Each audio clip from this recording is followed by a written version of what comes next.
Good afternoon, everyone. Thank you so much for coming. This is a momentous day for the state of Connecticut.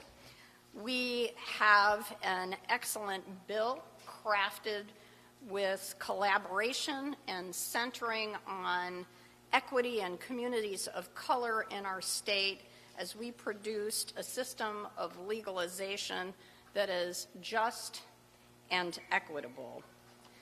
There is a certain irony in the fact that the state Senate passed the final version of this bill 50 years to the day when President Nixon declared a war on drugs and really a war on people of color in our country. So this bill will address those terrible tragedies and inequities and create a national benchmark of equity in legalization going forward, crafted to repair the wounds left by the war on drugs in communities of color in Connecticut. Other states legalized marijuana before Connecticut, but we are leading the way in legalization with a laser focus on equity. This bill and this session is testament to Governor Lamont's leadership.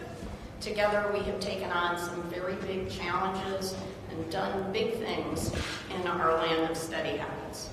Whether it's sports betting, paid family leave, $15 an hour minimum wage, and now equity-grounded legalization of recreational cannabis.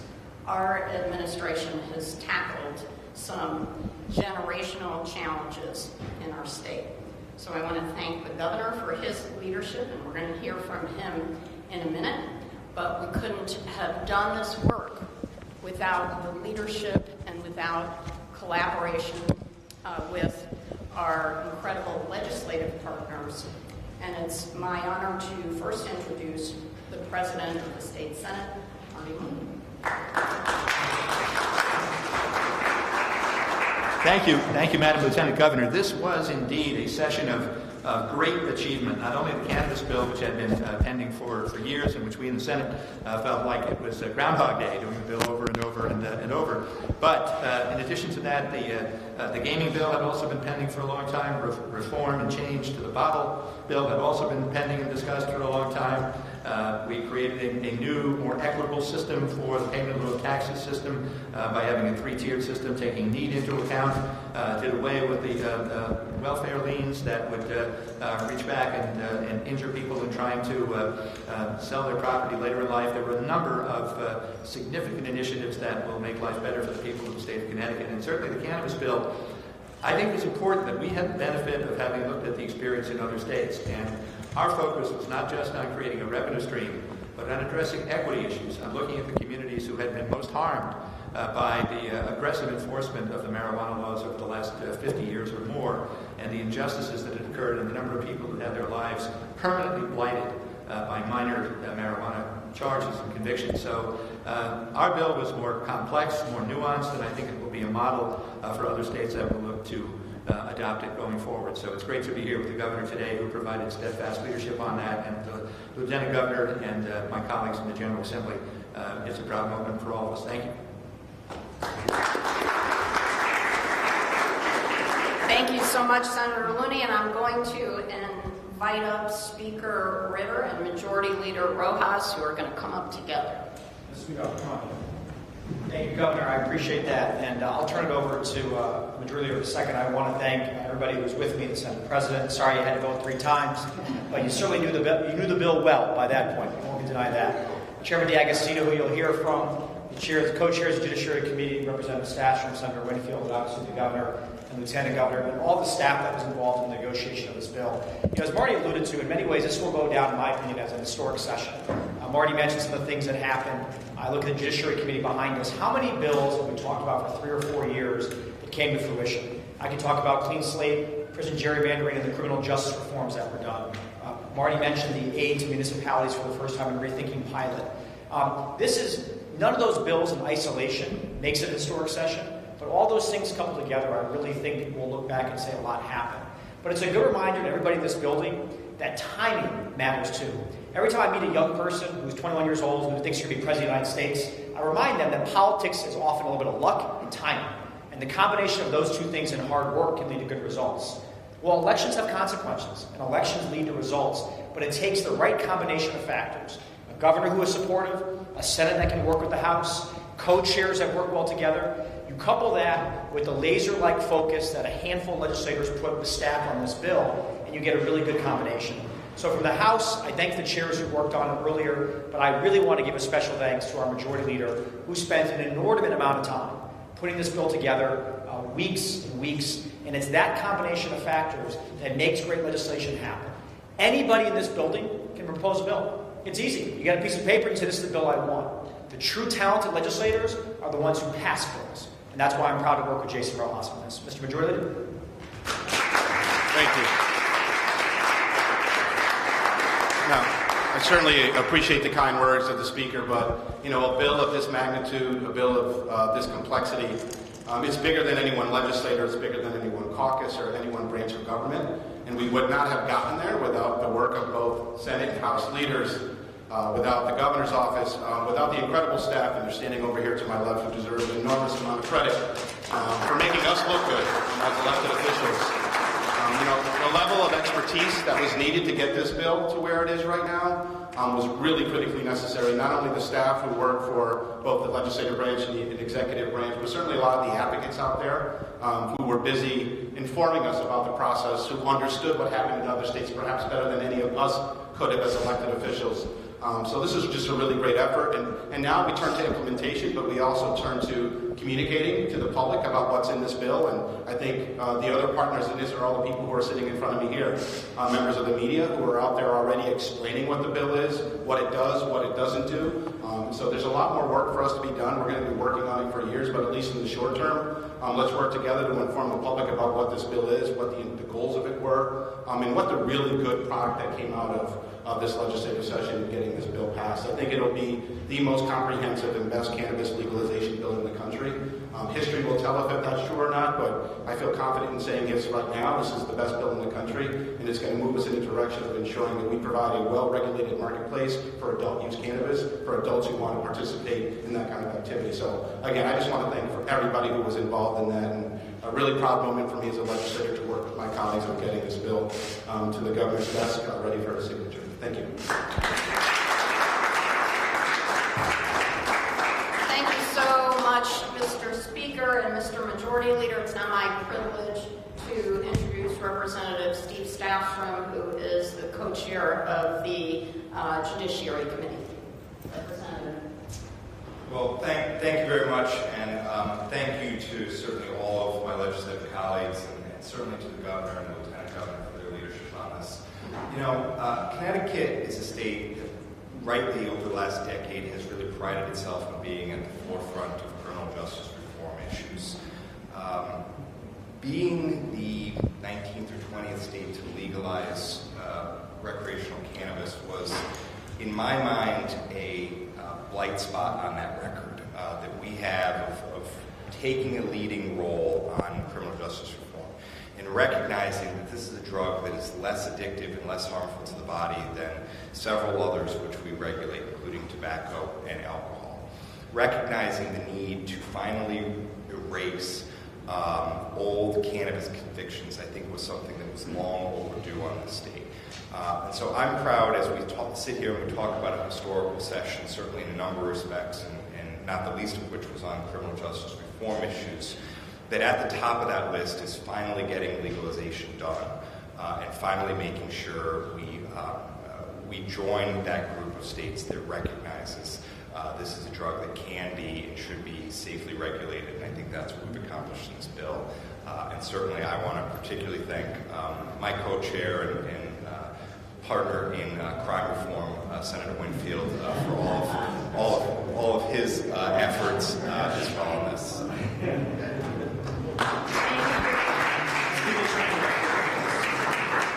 Thank you so much. Before I introduce this next leader, There are two characteristics that come to mind. One is perseverance and one is tenacity, and I think I know a little bit about both of those two things. And I see both of those two things in Senator Gary Winfield. Senator. Thank you, Lieutenant Governor. It's interesting. I almost didn't make it today, but then I said to myself, you did that bill 3 times. You should be at that bill signing. It did get shorter every time. Listen, I want to thank the governor for making this an issue of his during the session, my leadership, the leadership in the House, my co-chair, Representative Rojas, who together we helped to kind of shepherd the legislators who were working on this bill. I want to thank those legislators, Senator McCrory, Representative Juan Candelaria, Representative Robin Porter. And at the heart of what this was for us was not just we're going to legalize this drug and go out and make some money from it. I hear what people are saying. That wasn't what this was about for us. This was about the war on drugs that the Lieutenant Governor talked about that started many years ago. And we could talk about 50 years ago, but we could go back even further than that. And the things that have happened under the war on drugs are that we have targeted certain communities. The things that have happened under the war on drugs is that we've existed under a legal scheme where we have laws that are just, not just. And I think what the state of Connecticut did by focusing on that, along with all of the other things that come from legalizing cannabis, is to deal with the issues of the past. The Judiciary Committee this year did have, along with the whole body, an amazing year. Now the problem I have is people are asking, what are you going to do next year? But we will come up with something we always do. But what makes it really amazing is not the number of bills we passed or the fact that this was first or second or 19th. What makes it amazing is that incorporated into what we did was thinking about not only where we're going, but where we've been, and making sure that we deal with the things that impact communities because of where we've been. So I want to thank everybody for being here today and supporting us and watching us do this bill over and over again. I think it is one of the most important things we did this session, but what's most important is that we didn't just talk about equity, but that we built it in. Thank you.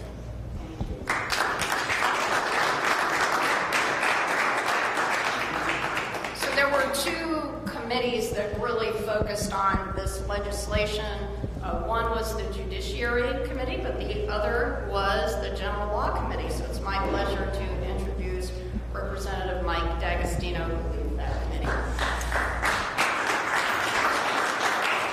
I've got much to add than what my colleagues have said. Just keep in mind 2 things as maybe you're right about this. Until this year, every other state that did this did it via referendum. They put it out to vote. I have no doubt if we had done that in Connecticut, if we could have done that in Connecticut, it would have passed 2 years ago. But we've got a legislative process here that we went through. In many respects, that was a good thing because we were able to develop this bill over years and then finalize it in the last few months. The other thing to keep in mind is we've got the benefit of a 10-year-old nation-leading medical marijuana program in Connecticut. And we've built this program on the back of that, on the back of those regulations. So we've had that experience as well. Those 2 things, those 2 pieces of this puzzle, as the majority leader said, make this the best piece of cannabis legalization legislation in the country. I want to thank our legislative leaders for the support throughout the years in passing this legislation, and thank the governor and lieutenant governor for their support as well. Thank you.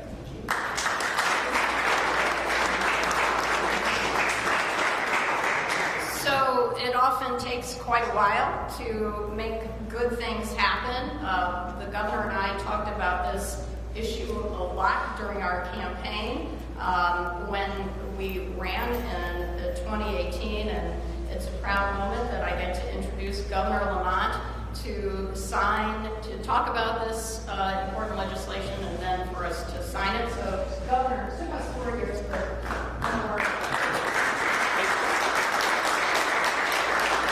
Hey, first of all, let me just say, the last 100 times I was in this room, I'd generally be sitting there by myself. Mac was over there, a couple of guys from CTN, and one big camera.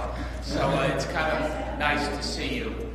Secondly, we you've been working on this for a long time. Susan and I were talking about this, and as Matt said, you have to work hard to get the yes. There's 100 different roads that make it easy to vote no. And there's one road that gets the yes. And Matt and Marty, you got us the yes, and it makes a big difference. I'd like to, everybody's thanking people. I can tell you that Mohit and Patrick and Jonathan put in many, many hours to get this done.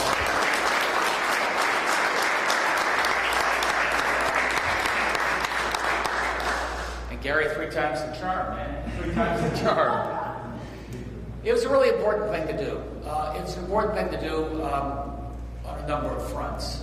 Number one, in terms of equity and social justice, I love the fact that this is an equity fund. It's going to give folks who otherwise sometimes don't have access to capital, the capital they need to start up their own business, focused on the most distressed communities, those communities that were hardest hit by the war on drugs, making up for some lost time there.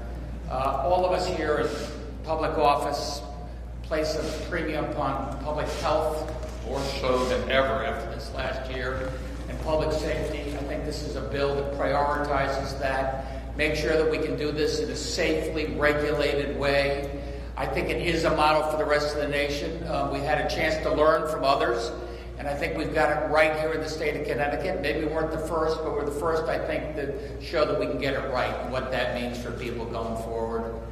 So it's been a long time coming. As you heard, a lot of bills have been pending around here for some time. We got a lot of them passed this year. I thank each and every one of you. We all had to make some compromises along the way, but that's what good government's all about. I think the state is better off for the work you guys did over the last this legislative session. Let's sign the bill.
All right, so we're going to invite all of our leaders back up, and we want to thank all of our media partners for coming today, and the governor and all of our great leaders will take questions once they finish getting their photos taken.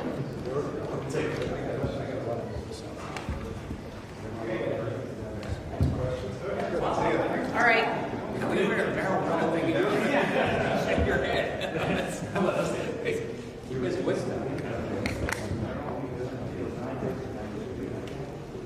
All right. Any questions from the media?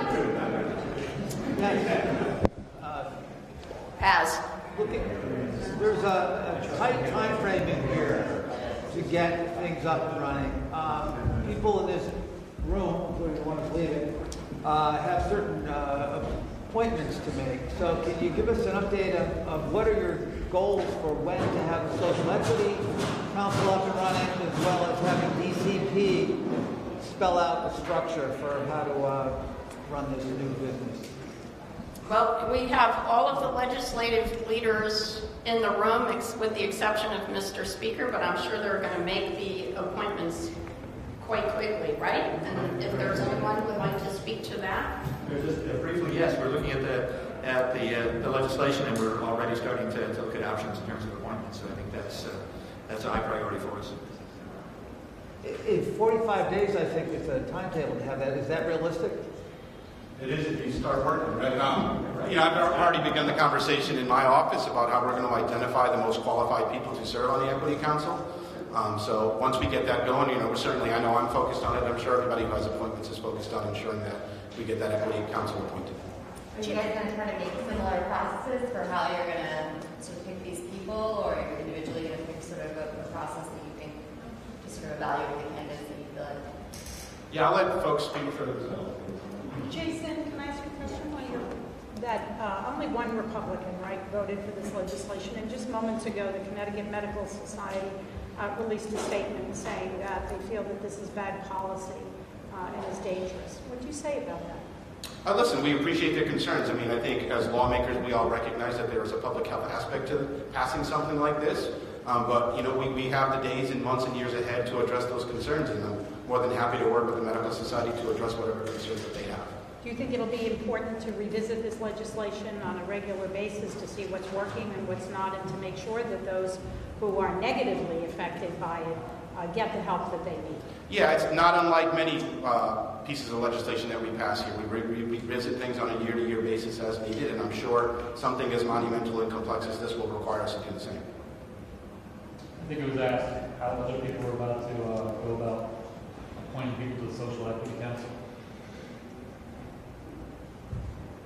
Sounds like there's not maybe going to be a unified process against all. Well, I think we, as the majority leader said, I'm sure we will both have people reaching out to us, seeking appointment, and we'll also be soliciting people who we think might contribute a great deal. So I'm sure there'll be no shortage of interested people looking to serve. Will these appointments require any kind of confirmation, or is it just you guys pick them and go to work? I think so. I'm not sure whether they would be required to go through the executive and legislative nominations committee. I don't think so. No. As written, the bill doesn't require that they go through the exec noms or any of the other processes we have. They're just appointments directly from whoever has the appointing authority. Why wasn't it? We do that oftentimes when we create boards or commissions. It's not abnormal, and it was just the way that we chose to do it this time. Senator Winfield, you mentioned earlier that this is not just about revenue, but it is about equity, which has been a big push for you and its supporters. But there's no question that this is a lot of money to be made here. How do you keep that element? How do you keep that in check? I mean, that people are going to partner with minorities or people in neighborhoods, and that you can't control that. Well, I think we put some thought into that. That's why we have a 65% percentage that you have to be of the business. That's why you can't immediately turn the business over. It's why we defined the social equity applicant in the way that we did. Nothing's perfect. We know that. But I think when you put some thought to what this actually is, and take a look at what's happened in other places where the kinds of things that you're talking about have happened, and also that social equity applicants have had access but not really been able to participate, you get a better system. We'll see as this happens, takes place, what's actually going to happen. But I think that putting that thought in place before we pass the bill is likely to yield better results. With municipalities able to have their own ordinances and banning retail pot shops, is there any sense of how many communities might be amenable to the retail cannabis industry? Yeah, I don't think there's any real way. That's a question perhaps for CCM and cost to answer. But certainly there are some communities who are going to prohibit the establishment of any kind of cannabis-related industries in their communities, and that is their right, or they need to be accountable to the voters who live in their communities about whether people who live in that community would prefer to have that or not. So, then of course there is the opportunity to, or the lost opportunity of some additional revenue for towns and cities, as they are always seeking to diversify their revenue streams. Obviously, having an establishment will avail you of that opportunity to get that 3% of revenue. All right. I was speaking also today with some of the medicinal dispensaries. And they have a concern that this could be putting the cart before the horse because they already are having trouble actually getting the product. They say the growers can't keep up fast enough with the demand that's out there. So what are we going to do to make sure that the growing develops before the sale happens? Yeah, I mean, I've spoken with a number of the current operators, and it's a mixed messaging. Some of them, I didn't hear that concern expressed to me when I've been meeting with those folks over the course of the session. Most of them seem to indicate that they wouldn't be concerned about being able to keep up with supply. That's a bit of an old chestnut. We've frankly been hearing that in the General Law Committee from dispensaries for the last few years, and we've investigated and found no truth to the assertion that there's a supply problem in the medical industry now. But mindful of that, keep in mind that the way that this law works is before any single dispensary opens to sell recreational cannabis, DCP has to go through and check the supply for medical first, and not a single sale on recreational will happen until we as a legislature and the regulatory body at DCP is assured that there's enough supply for medical. Medical was first and foremost in our minds, among other things, obviously, when we were doing this bill. I just have one more question along those lines. The cap of 30% THC level, some of the medicinal dispensaries said their medicinal product is between 30 and 35%. They think 30% for retail is too high. Do any of you have concerns about that THC level? Keep in mind that 30% is for the flower only. There's a 60% limit for the pieces of it, the concentrate, and there's other limits as well. When you look at the supply chain throughout the nation, actually, most products never even hit that level. So we were not concerned that that's too high. And again, there's other levels in here for the medical. So we did not have a concern about the levels being set too high at all. Well, given the amount of money that seems to be made in this industry, do you really think production is going to be a problem in this state? I mean, I would think people would want to get into this industry and start making money, so... Yeah, my guess is that there will be... You know, I come from a town that's called the plant capital of Connecticut. All you need is a couple greenhouses and you can get going. Right, and I mean, I think most people's mindset right now is on the current 4 cultivators, but obviously the law does allow for micro cultivators as well. So we're hoping to see a cottage industry of cultivation in this, with both small and large cultivators playing a role. And that goes to another question I have. I mean, when you can go up to 300% of the median income in the state, and I believe in the debate you guys mentioned it was 80, maybe up to... It's about $240,000. $240,000. Is that letting the small micro business entrepreneur into this industry, or is that setting the bar too high? No, I mean, it's going to, getting into this industry is going to require significant capital resources, and we wanted to ensure that we could actually get a marketplace stood up, and that's why we went with a kind of higher threshold for who can get into the business as an equity applicant.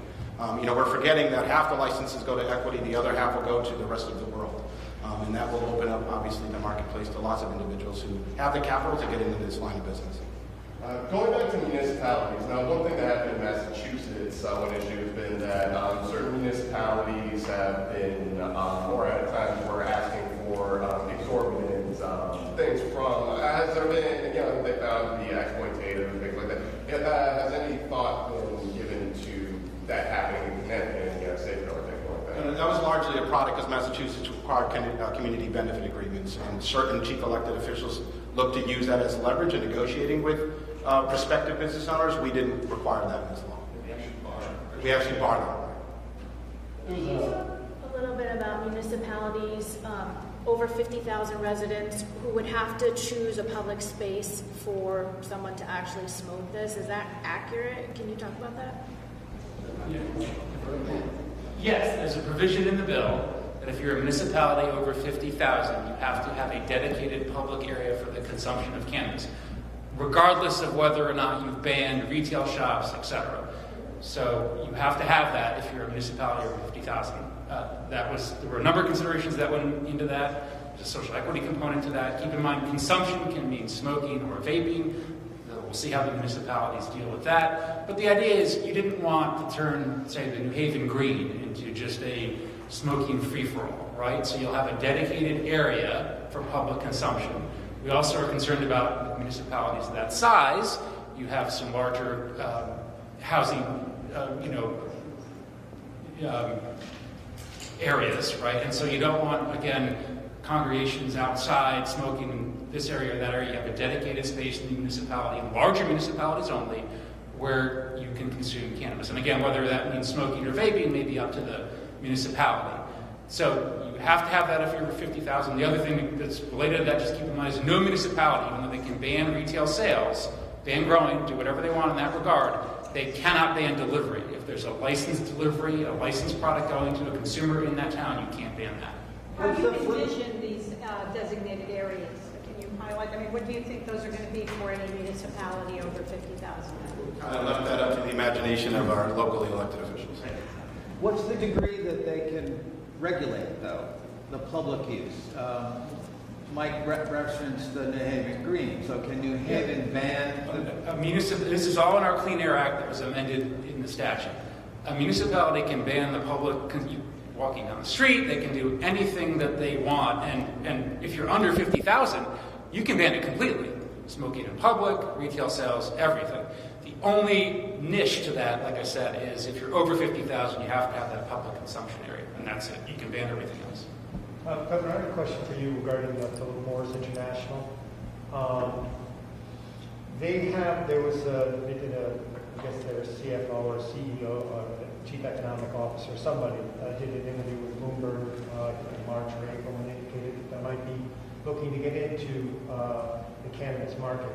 Do you know of any plans of PMI to do that here in Connecticut? Is that something that attracted them here?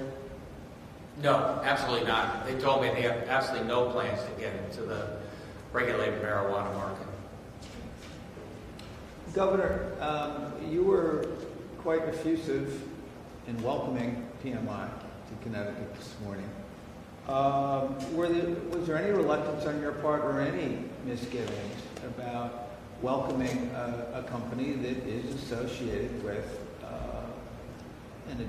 what is still an addictive product, nicotine, and is associated with many, many deaths? I think I was proud that PMI looked all over the country and all over the world and decided Connecticut is a place they wanted to make their corporate home. Particularly proud of the fact that they're going to take the lead in getting people who are addicted to cigarette smoking off of cigarettes. And they have an alternative called IQOS, which is much safer and has FDA authorization.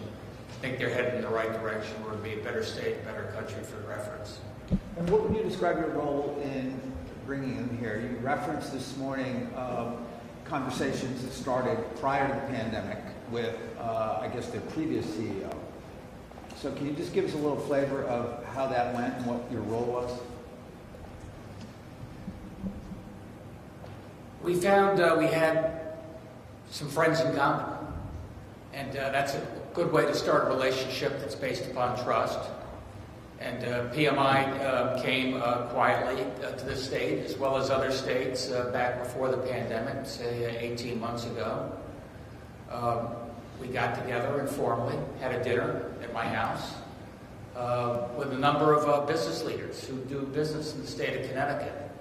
And, we can all be here as advocates and say Connecticut's a good place to do business, but having folks who do business talking to other business people, I think made a big difference. Governor, what's your expectation of how the cannabis market, the legal regulated cannabis market in Connecticut is going to unfold? What sort of profits do you expect to see from this industry? Contributions to state costs? Well, first of all, remember, it's a regulated market. Everybody's saying the THC content, where can I do it, where can I? The alternative is an unregulated market, a black market, an underground market where none of these things are controlled, and they're much more dangerous. I think that is a driving force behind what we're trying to do. How far do you expect to see this industry take off? All I can do is look at what has happened in other states. Some states have a 10-year head start on us, and I think it will be a growing industry. And there was questions about supply and demand, and Marty winked and said, we're going to get back to some of our agricultural roots when it comes to supply. Yeah, I have a question about COVID. We're seeing numbers showing that young people are less likely to get vaccinated, and I'm just wondering, is that something that concerns you, and what can the state do to change that? Well, first of all, obviously, ages 1 through 12 can't get vaccinated. There's nothing approved for them as yet. We just got off the phone with the COVID task force in Washington saying, what does that mean for summer learning camps and the such for that group that can't be vaccinated, indoors, outdoors. We're thinking about that in terms of the fall as well. Governors have to come up with some protocols on this pretty soon. But more importantly, for those who are eligible to get vaccinated, we've got a variety of different incentives. Look, first of all, let's face it. Connecticut, our young people, as well as our old people, are more likely to be vaccinated than just about any state in the country. And that's made a big difference in terms of our infection rate, which is now well less than 1%. And we're going to continue to do the best we can in terms of that younger population to make sure they get vaccinated. We'll be announcing some incentives probably in a couple of days, and it involves front row seats to some concerts people might have to get to. Yeah, it's that 18 to 39 age group that is the toughest nut to crack, so we'll be laser focused on trying to get them to get vaccinated. On the cannabis bill, there was apparently some restrictions in there on where you could smoke cigarettes. I didn't really hear that debated much during the many debates. Where did that idea come from? If someone could sort of articulate the thinking behind those. Again, as I mentioned earlier with the question, there's multiple statutes that needed to be amended for cannabis. One of those is Connecticut's Clean Air Act. And so as part of the changes to the Clean Air Act, you have to include in that cannabis. And when we're making those changes, it made sense to just update the Clean Air Act entirely. So there were additional changes that we tweaked, really hand in glove with the cannabis changes as well. We would have done these things anyway because, frankly, our Clean Air Act is a little dated. It didn't reflect vaping, whether that's nicotine vaping products or cannabis vaping products. So that was a change that was going to happen whether or not we did cannabis. Governor, in your conversations with PMI, did you broach whether or not they intend to offer flavors in their vaping products that they're looking at? Well, they don't do any vaping products, Well, right? They call it something different, but it certainly sounds like it. Heated tobacco, not burning tobacco. They're going to have menthol and tobacco, no flavored products, period. Nothing oriented towards young people. Very strict about that. All right, and you had a pointed discussion about that. We did. Thank you. Speaking of young people, there's been a lot of concerns about this legalization sending the wrong message to young people. There are provisions in the bill that regulate advertising, so it's not sort of targeted. There's no Joe Camel kind of characters. How do you answer critics who are concerned about the message that this sends to young people? Well, I think you answered part of it. We're very strict in terms of marketing. Right now, you look around the state and you see these Massachusetts billboards coming up like mushrooms in the jungle, and we're going to be able to regulate that in a very strict way going forward. And I also think, somebody grew up in the 60s and 70s, having a law that people sort of are, let's say, erratic about enforcing, unfair about enforcing. A lot of white kids, it really wasn't enforced. I think a lot of black and brown kids, it was really strictly enforced. I think it created a certain disrespect for the law. I think now we have a law that people can believe in and enforce, and I think that's a good thing. Anybody else want to add to that? Thanks, everybody. Appreciate it.